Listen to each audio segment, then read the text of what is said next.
Okay, let's talk a little bit about hot dogs.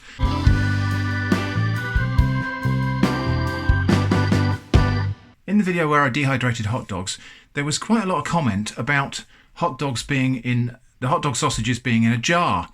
And that is slightly unusual, even in the UK. Typically, hot dog sausages arrive in a can like this. And more recently, we started getting hot dogs in a pack like this, which is, I understand, how they're typically presented in the USA. There were a few comments who said, yeah, the canned hot dogs or the jarred hot dogs are not hot dogs. They are Vienna sausages or something like that. Well, I don't know, but the ones in a pack that I can get here, I'm pretty sure they're going to be the same as the ones in a can. So what we're going to do is test that today. So I've got a pack of these. These are Herta Frankfurters. I've got Ye Olde Oak American hot dogs. Now, American style hot dogs. These will be very similar to most of the other hot dogs on the shelf. I have actually tried pretty much the full range of hot dogs that are available in cans in the UK, and they're all much of a muchness. So what we're doing today anyway is comparing the canned versus the pack. Now, if these are not the ones that you can get in the USA, then do let me know, but we'll give these a try. Let's get both of these warmed up, and then we'll do a little taste test and comparison.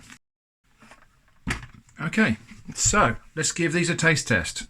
So on the left we've got the canned hot dog sausages. On the right we have the Herta ones from the vacuum pack. They are both similarly wobbly, different in appearance obviously.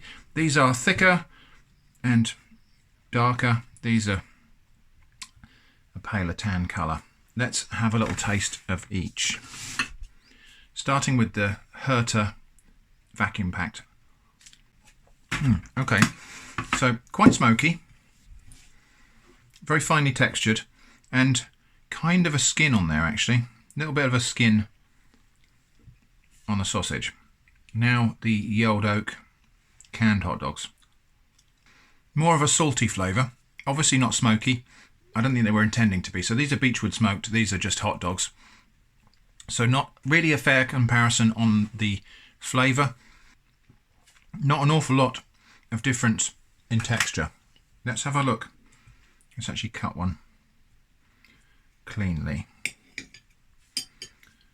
One of each. Yeah, a little bit of difference in texture when I'm cutting them. The Herta ones were a little bit more squeaky. These just gave a little bit more easily, but there's not a lot of difference inside there. They are pretty much the same thing. Let's just add a little dab of mustard so that we're tasting them with one of the condiments that you might have with a hot dog.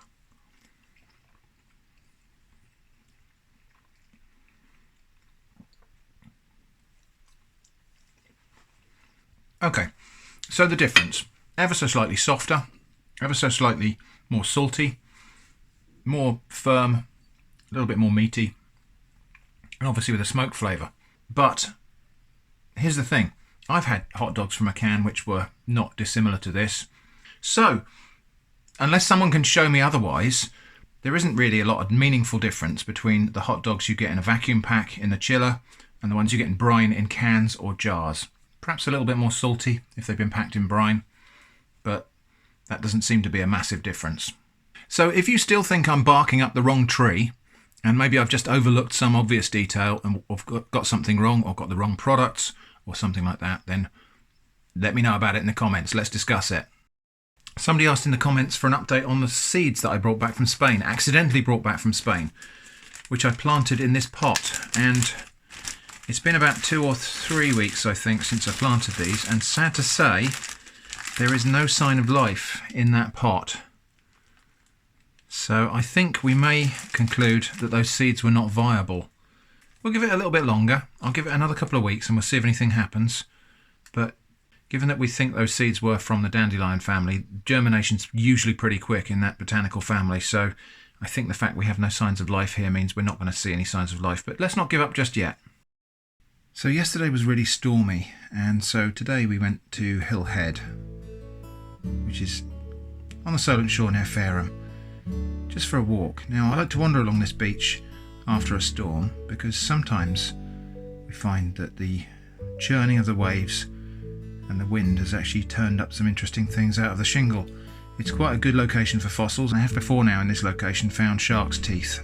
In fact, I used to find them quite commonly here, but they don't seem to be so common now. I think a lot of people pick them up, and actually they're getting rarer on this stretch of coast. But for the most part, it was just an excuse for us to get out, get some fresh air, let the dog have a little frolic and a play. It's quite interesting what she's doing here. We throw a stone for her. She doesn't want to pick it up off the sand, and so she's actually trying to dig the beach away from underneath the stone, which is in some ways quite clever, but also in other ways adorably stupid. Anyway, let's have a look at what we found today. So we found a couple of these, which are Turritella fossils. Quite good specimens, mostly complete. Probably was a little bit more of that when it was alive. So we found those two, and I found this, which is a piece of an urchin. It's not a particularly good specimen, but you can see a line of markings there, which would have been, well, what I'll do, I'll put that here, and I'll put a picture of an intact specimen up alongside it so that we can compare.